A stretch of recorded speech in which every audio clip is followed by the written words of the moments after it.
Hey guys, welcome back to my channel. In this video I'm going to be going over the 7 circle theorems and their proofs that you need to know for your GCSE maths paper. The first theorem that you need to know is that a radius to a tangent makes a right angle. So what is a tangent firstly? A tangent is essentially a straight line which touches a circle at exactly one point on the circumference. The circumference is this perimeter here of the circle, and the tangent only touches it at this one point here. And obviously the radius is from the center to the circumference, as you can see here, where O is the center. And these two lines, where they connect at that point, create a right angle. So you need to be able to prove this theorem. The way you can do that is you can draw the line OCB, so OB, and this line is such that AB equals to OA. And because OA is a radius, AB is also the same length as that. So they're both essentially the length of a radius. And because we know that these are all equal, and because we know that OC is also a radius, what we can deduce from this is that OB is the longest length. This would be the hypotenuse of the triangle. And there's a general rule that you can remember, is that the angle that's opposite the hypotenuse, which is this one, will always be 90 degrees. And that's how you prove the first theorem. For the second theorem, you have an angle at the center is twice the angle of the circumference. So you have point A here, which is on the circumference. As you can see, the angle here at point O, which is the center, is 2x, and the angle at point A here is x. Now, this is generally the more common kind of representation of this theorem, but they can also look like this, where essentially this point A has just been moved around the circumference, and something like this one can be quite difficult to know or notice that it's the second theorem. So it's very important that you remember all three of these extra ones that I'm showing you here. And the first one was generally like the one that you use for in revision, etc. You probably see that one more. But it's very important that you also know these other three, because they can be quite hard to notice. So to prove this theorem, you want to first start by drawing the diameter AD, and what this gives you is two isosceles triangles, because OB, OA, and OC are all radii. So you have these lengths are equal, and therefore you get an isosceles triangle. And how does that help us? So we know that the base angles for an isosceles triangle are equal. So we can mark here angles X and Y. It's important to note that the base angles of OBA are not the same as the base angles of OCA. So that's why you're going to use different letters X and Y. And because we know that angles in a triangle add up to 180, we know that these angles here are 180 minus 2x and 180 minus 2y. Then we can use this simple rule that you would already know, that angles in a straight line add up to 180. Therefore, we can then deduce that these angles are 2x and 2y, because 180 minus 180 minus 2x, which give you 2x. Same for the y version as well. And therefore, then we can prove using this, because 2x plus 2y gives you 2 times x plus y, so therefore it's double the angle. The third one is two tangents from a single point are equal in length from that point to where they touch the circumference. So it sounds a bit complicated, but it's actually really simple. You have two tangents here that are coming from point A, and this first tangent here is touching the circle at point B, the other one is touching at point C. And essentially, as you can see here, the red lines that I've drawn here, these ones, they are equal in length. That's all it is. AC equals AB. So to prove this, you want to draw these three lines. So from O to B, O to C, and O to A. And then because we have the first theorem that we just talked about, we know that the angle ABO must be 90 degrees, because it's a radius touching a tangent, and it's the same for ACO. So those are both 90-degree angles. And because these are radii, they're the same length, both these triangles also have this common length AO, and this has a principle that we can use called congruency, which I'll make a video on, so make sure you subscribe for that.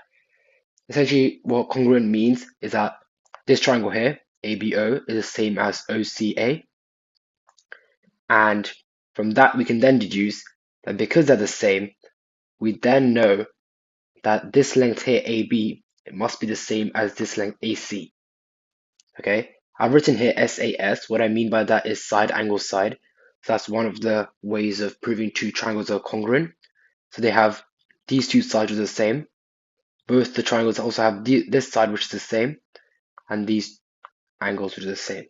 Therefore, every other angle on every other side must also be the same. So the next one we have is angle in a semicircle is always a right angle. It's a pretty simple one to remember. So literally the proof is we know that this angle here, AOB, is 180 degrees because it's a straight line. And because we can just use the second theorem, which is the angle in the center is twice the angle in the circumference, we can then deduce that ACB is just 90 degrees because it's half of 180. So the fifth one here is opposite angles in a cyclic quadrilateral add up to 180 degrees. So what this means is that firstly, we're going to explain what a cyclic quadrilateral is. So that's a quadrilateral where each vertex is on the circumference. So this point here is a vertex, it's on the circumference. Same with this one, and this one. And this theorem just tells us that x plus y is 180, a and b add up to 180 as well.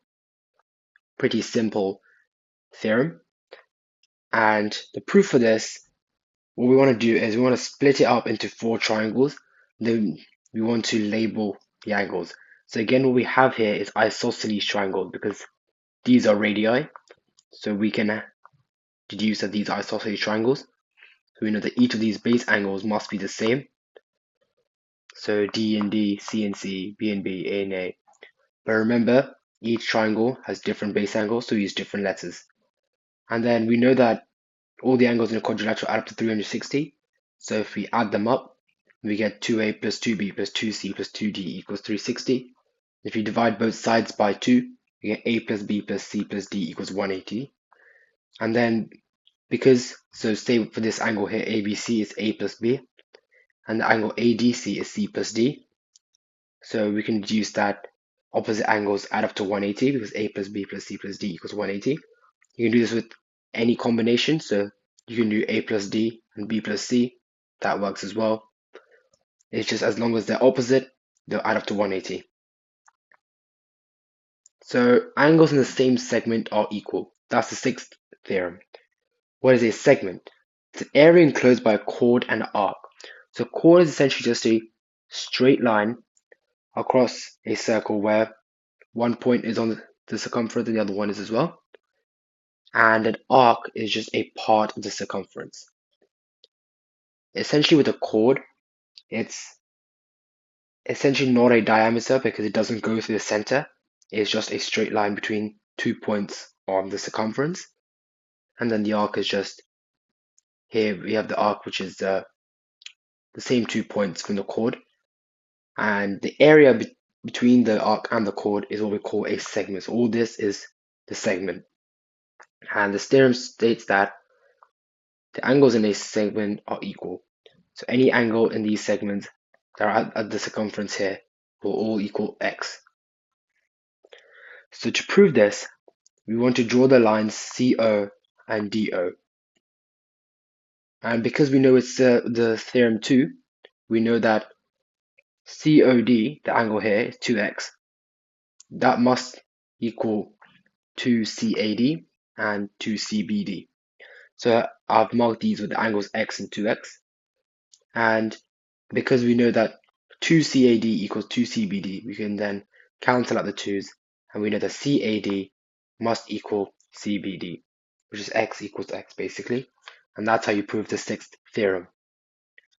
So the seventh theorem that you need to know is that an angle between a chord and a tangent is equal to the angle in the alternate segment. It sounds a bit complicated, But essentially, the gist of this is this angle x here, which is between this tangent and this chord, is equal to this angle x, which is in the opposite segment. So this is in this segment here, as you can see, and this angle is in this segment here. So we can prove this by drawing this diameter AE. So it's a line that goes from A to E, and it goes through the center of the circle. And then we draw the line EC. Now, we can use the fourth theorem that tells us that an angle in a semicircle is a right angle. So we know that this angle is 90 degrees. And then by using the theorem 1, we know that EAD is 90 degrees. A more simplified version is just OAD because it's the radius to a tangent. So therefore we know that if we label this angle here CAD as x, then this must be 90 minus x. And because we know that angles in a triangle add up to 180, you can do 180 minus that 90 and 180 minus this 90 minus x. And what that gives us is just x. And then we can use Theorem 6 to deduce that ABC, this angle here, must equal x. So as you can see, that's the angle in the opposite segment. You've got the angle here between the chord and the tangent. So for a lot of these proofs, you're going to be using other circle theorems. So it's very important you have a solid understanding of all the circle theorems and their proofs. And you get many kind of different questions. I'm going to go over some of those now. So here's a kind of question that you could get in your paper. This one awards you 4 marks. And what it gives you is this diagram, which you'll most likely get in most of these questions, because you need to be able to figure out which circle theorem to use. So it gives you this circle, which has these two tangents, as you can see, DB and DC. It also gives you the angle, ODC, which has been labeled there. And we want to find the angle BAC. The key part of this question is it says give reasons for each stage of your working out. So what this means is that you basically need to write down whatever circle theorems or theory you're using. If you're using all the angles in a triangle add up to 180, you have to state that. So the first step here is identifying the fact that these two triangles are congruent. So as we discussed with this specific circle theorem before, we now know that BOD is equal to DOC. So all their sides and all their angles are equal. So then we can label the angle BDO as 26 degrees. And we also know that these are 90-degree angles because OB and OC is a radius, or their radii, and we know that when a radius meets a tangent, it creates a 90-degree angle. And so that way, what we can do is we can figure out the third angle. And you can do this by just doing 180 minus 90 minus 26, so all the angles in a triangle add up to 180. I have written it here, but I would suggest that you do write down that as well. Sometimes they do have in the mock scheme, you might get marks for it. So you don't want to lose out on it, so just write down just to be safe.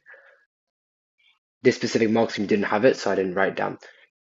So BOC, we can then calculate that just by adding the 64s, because we know that obviously BOD, the angle BOD is equal to the angle COD, because the triangles are congruent.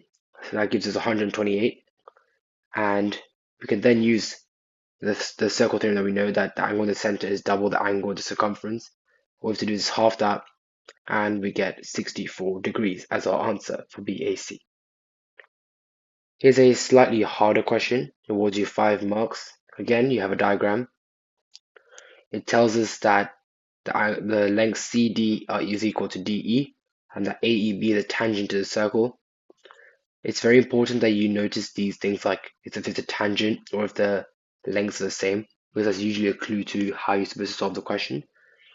It also gives you the angle AEC, which is x, and we want to find the angle OED in terms of x. Again, it says give reasons for each stage of your working.